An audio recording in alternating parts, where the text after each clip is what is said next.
you for those words. Good evening, ladies and gentlemen. It's a great pleasure to be here at the Business World Magna Awards. I saw the jury that was shown on the video right now, and I must agree with Anurag that this is truly a fantastic jury. I saw Rajesh Sabarwal there, I saw Ashish Chauhan there, I saw Anjali Bansal there. So all of you are going to win the awards this evening. You should know that you truly deserve it because they're all absolutely impartial and well-known people. Now, the subject that was given to me by the organizers today was to speak about new digital players, threats and opportunities, or something to that effect. Now, the first question that comes to our mind when we think of banking these days is definitely in your mind, I'm sure, technology. Second thing comes to your mind is disruption. Number three comes to your mind is where are we going from here? And these are very standard questions that come in every banker's mind every single day. Now, we have to therefore ask ourselves whether banking is going to become a utility and whether all the other large number of players in the ecosystem who are touching the customer every single day, are they really going to own the customer? Now, this is a real question to be addressed, not in my mind, but in everybody's mind. Because when we are all waking up from the beginning, when you start the day, we are finding that we are touching our mobile phone, we are getting into WhatsApp, we're getting into Facebook, we're getting Instagram, we're getting into all the new things. And then we hardly ever come to our own banking app if we do it, and certainly we don't come to the branch. So this is a common question coming up these days, is are banking going to become utility companies? And therefore, I just thought I will address that question. Before I answer that question, now when we think of banking these days, all of us here are practicing bankers. These 7 or 8 terms that I'm going to read out to you are every day in your minds. When we say banking, we say artificial intelligence, we say machine learning, we say blockchain, we say quantum computing, we say analytics, we say big data, we say IoT, we say robotics. And don't you agree with me, friends, that these are terms we're using almost every day? Now, how much of these terms are we actually mastering and getting ahead, and how much of these are just noise that is coming to us and we're dismissing it off and bouncing off our ear and getting on with the day-to-day life? Now, while this is one set of terms and technologies that are coming in front of our lives, the second set of activities or changes that is coming in front of us is the change in the ecosystem. When we say ecosystem, at the same time, we are seeing the emergence, of course, of data. We are also seeing the emergence of the mobile phone revolution. We're seeing the internet revolution. We're seeing the the India stack getting built. We see the Aadhaar database of 1 billion people. We see emergence of credit bureaus. We see emergence of scorecards. So all of these are together putting together an ecosystem. Now, once we talked of technologies, second we're talking of changes of the ecosystem. The third, what we are seeing is the emergence of, let me say, state-sponsored or even pro bono ecosystem creations. Let me say UPI. Aadhaar certainly was a state-sponsored platform built for all of us. But India Stack has now taken it absolutely to another level altogether. When we think of UPI, now I was seeing just a couple of days ago the numbers on UPI, and the numbers quite stunned me and shouldn't because we're in the banking system. Through UPI, last year in April, 27,000 crores got transacted. And would you know how many got transacted in April 2019, exactly 1 year from then? 1,44,000 crores in 1 year. Now it is a stunning number. And why is it that that ecosystem is dramatically developed so fast? Because we find that not just banking or the 44 banks that are pinged on and using UPI most regularly, it is also food delivery apps, it's also Amazon, it's also e-com companies, they're all pinging into that ecosystem. So therefore, the evolution of this ecosystem is a very powerful force coming in front of us. And our ability to surf those waves and do well in that ecosystem is going to definitely make us or not make us. Because for many of us who are not able to serve that ecosystem because either we don't have the skills or the technology or the specialization or the attitude or the senior management attention or just believing that anyway banking is safe. Now all such players will have a problem because if we can't deal with that ecosystem, and that ecosystem is for real. And that ecosystem is not our ecosystem, and that's the fundamental issue. It's not a banking system's ecosystem. Because, along the way, social media is living its own life because for people's need for social media, for people's need for social attention and interactions and relationships. The search world is emerging and evolving on its own because there is a need for search. Similarly, you can think of so many ecosystems. For example, the e-com world is emerging on its own because people need to shop. They don't want to park their cars and spend 30 minutes shopping or maybe visiting malls. So each of these ecosystems are evolving on their own, and they're all pinging to a platform called the UPI in this example, and whether banking system can serve that ecosystem well enough is very much determined because the customer's experience is not really banking. The customer experience really is maybe 9 out of 10 every other experience, and banking is just one part of the system, and whether banking can measure up to those experiences. For example, you go to Amazon, literally without exaggeration, 3 clicks and you can order. The book is at your home. Without exaggeration. Now, definitely, if that's the benchmark that we have to use to reach in banking also, that is a tall order to reach. Because once I met Amazon people at senior level, and I told them that, look, we'd like to work with you, or we were doing some sort of a relationship at Capital First. And they said, no, we're very focused on customer service. So I said, no, I understand. He said, you don't understand. We're very, very, very focused. So I said, I understand. He said, you don't understand. We are very focused about customer service. We are so mad about it. So when people think like that and speak like that, then you know that these organizations really mean customer service and customer experience of a completely different order. Now, when we say that whether banking will become utility companies or not, and whether banking system is evolving as fast as the rest of the ecosystem.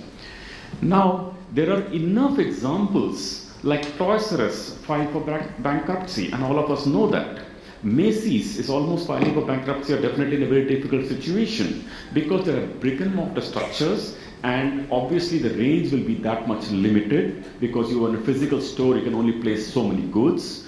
And then these people also have issues about people have to come and park the vehicle, there are parking, there are valet services, all that is expensive, and finally they got to come and they got to shop and they got to go away.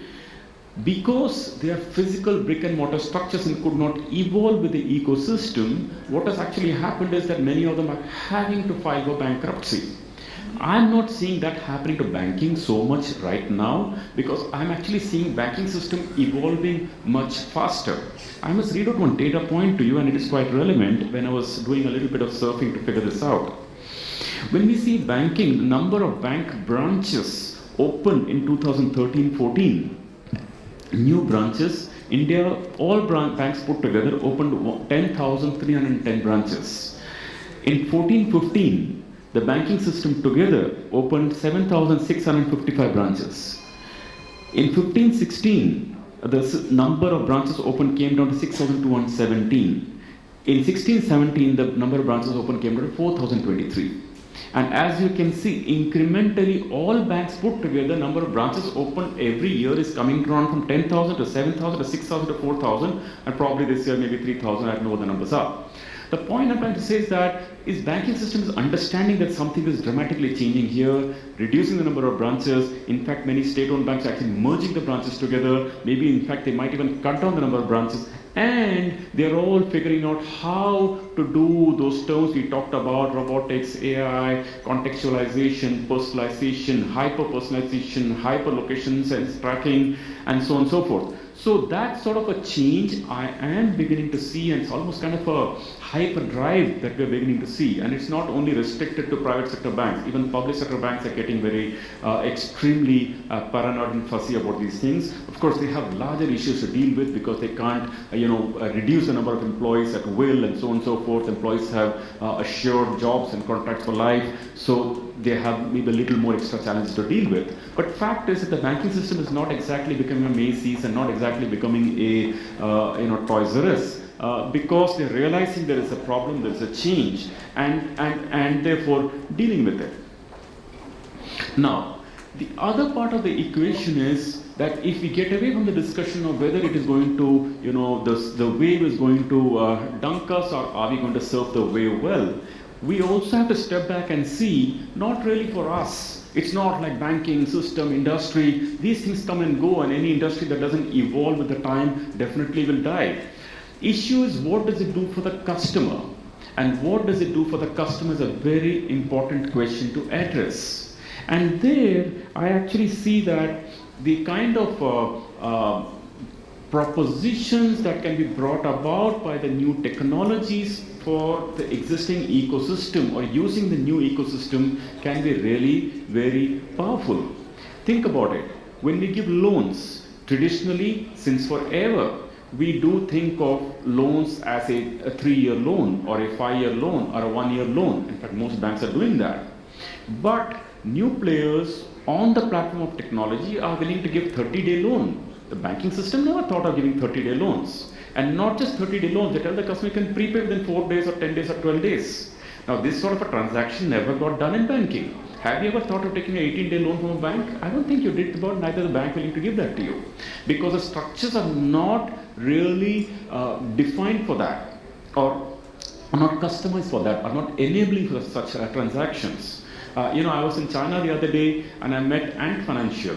And they have set up this money market fund where people can actually do wealth management and they can wire the money into the fund, into the mutual fund whenever they want.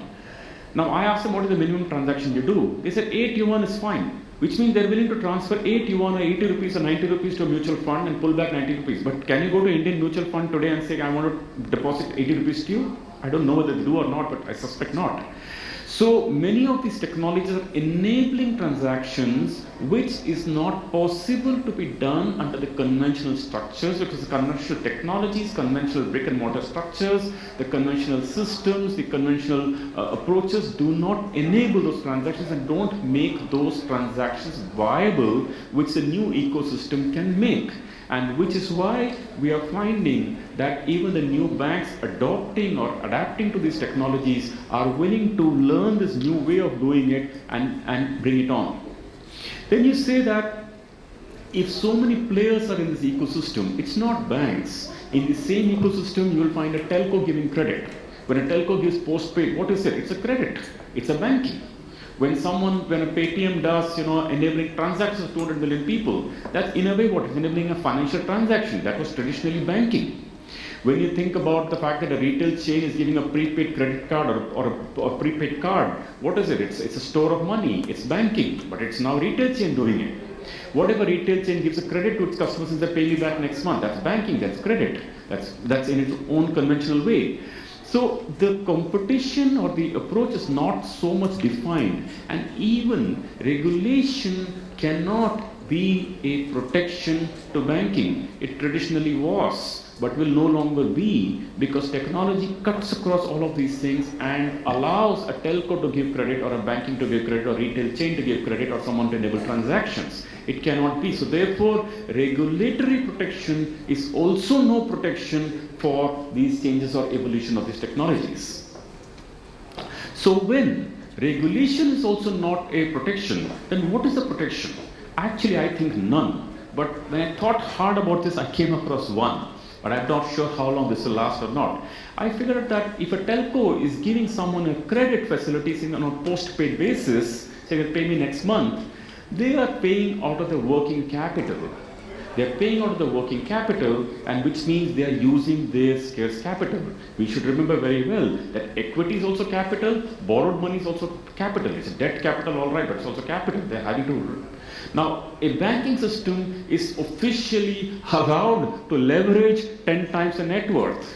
So the ability to use the balance sheet will not be as much for a retail chain or a telecom company, etc., because they can't leverage more than once or twice, beyond which they'll be seen as a very a dangerous entity to lend to, or the financials will be seen under pressure. While for a bank, leveraging of 8 times or 9 times, or an NBFC maybe 7 times or 6 times is considered perfectly normal. So the only bit or change available is that a bank still has a leveraging capability on the balance sheet and can book loans worth 100,000 crores or 700 crores or 10 lakh crores like big banks do, or if it's an SBI, maybe even 36 lakh crores, and that sort of facility is not available for, let me say, any of the retail chains. Fintechs don't have those sorts of balance sheets, and which is why you usually find the fintechs or the small-time fintechs as a start. They'll probably be platforms that are probably putting together. I don't mean fintechs like the Paytms and the big fintechs. I mean the most common, thousands of startups that we see. The point, therefore, is that that's probably the only bit of protection available, that you've got a balance sheet on which you can experiment, you can leverage, which the traditional retailers don't. But barring that, there is hardly nothing that actually protects you from this new environment. Now, if this doesn't protect, then is banking a commodity? Now, that's a question to answer. If it's a commodity, of course it will be a commodity. If we are expecting our customers to come to our branch and do transactions with us and go away, if we treat ourselves as a source of deposits, if we see ourselves as a source of giving out money through a teller, through a counter, customer have to wait for 10 minutes, 15 minutes and withdraw cash and all the stuff, we think about it in the traditional, of course it will be a commodity, it's going to go away.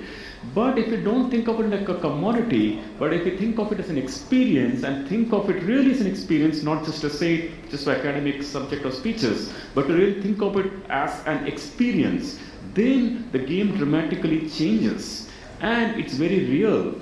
I was reading the other day that Starbucks has $1 billion in its prepaid cards. Can you imagine? Starbucks having $1 billion, which means people like us have gone and given Starbucks money to keep it themselves for free, so that you will enter the next time the coffee chain shop and withdraw cash from them. And if Starbucks had been a bank, that probably be a mid-sized bank or a small, for $1 billion of cash for nothing, on which they don't pay a single rupee of interest.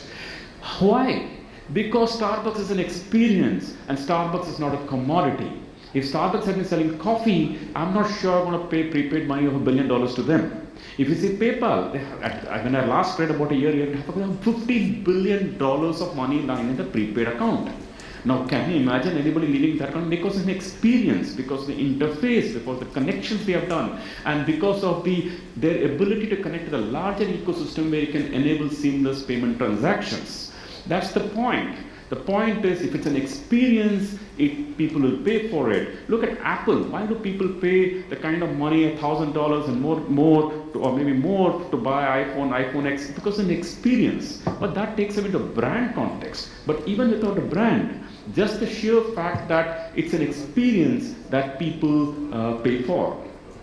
But if people can leave $1 billion at Starbucks, and by the way, 40% of Starbucks transactions are coming by their own prepaid card holders coming and swiping back on the Starbucks machine, taking it back. It's an experience. So therefore, if the banking system were to provide as an experience to customers and not ask customers to come and stand and park the car in a branch and come and deposit money, imagine if customers came to a branch, how many interactions can you do? You can do 1 or twice or thrice interactions a year. But someone else is touching the customer on Facebook, or someone touching the customer maybe 5 times a day. So obviously there is no way banking system can compete with the new ecosystem if it is based on physical touch. And I'm already beginning to see the Indian banking system evolve to that, which is why I read out all those numbers to you in terms of the number of branches being opened and so on. So therefore, the way we look at it is that there is an extraordinary opportunity that is coming our way if we can serve this digital way. Many people ask us, saying that, when you were Capital First, how did you get the volumes you did? Because we were 94 crores of loan book in 2010 in Capital First. The next year we were 770 crores. The next year we were 2,700 crores.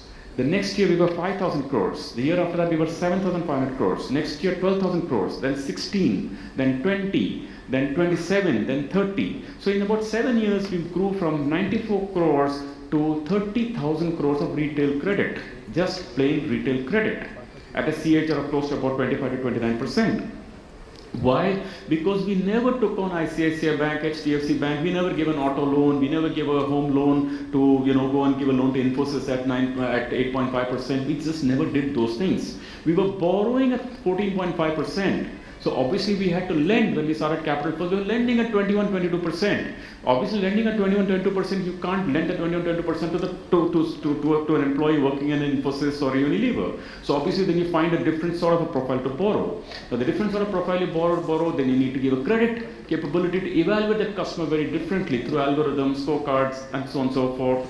Now, so obviously there is an opportunity there that was available that someone went and got it. Now when we got to that scale, now we merged with IDFC Bank.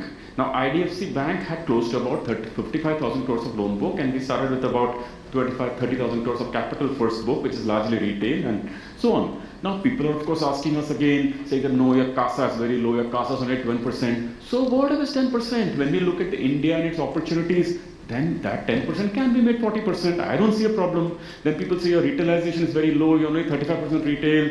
So what, no problem. Then you look at 5 years from now, 10 years from now, there is no reason 40% cannot become 70%. Because again, it's the India opportunity. The opportunity is not we are seeing in banking, but how things can change. The opportunity is the India opportunity. When we see that only, out of 50 million enterprises in India, all of us put together with all our hundreds of years experience have only financed 5 million of them. Balance 45 million has not been financed by anybody at all. And when we think of the economic, if you sort out even the salaried employees of this country, 94% is unorganized. Nobody has touched them. Balance 4% is all being fought between the big cat A company and cat B company and cat C company. So I don't worry so much about this opportunity. I say everything has a start. So okay, if people say that your retailization is very low, it can be fixed. People say your liability is going to be a very big problem. The other day I was in an interview with Lata Venkatesh when this company was founded, and she was telling me, no, your retail is, competition for liabilities is so high. I say there's no problem. This is India. The way savings are growing in this country, I read an Edelweiss research report. Edelweiss research report said that today's financial savings is 10% of $2.5 trillion. And 5 years from now, it's going to be 14 or 15% of $5 trillion. That's $750 billion of savings coming up. So I don't think anybody in the system need to convince each other how big the opportunity is. It's really very big. It's about how well we can serve the big. So thank you very much, ladies and gentlemen. That's all I had to share with you today, and I look forward to seeing you all. Thank you. Bye.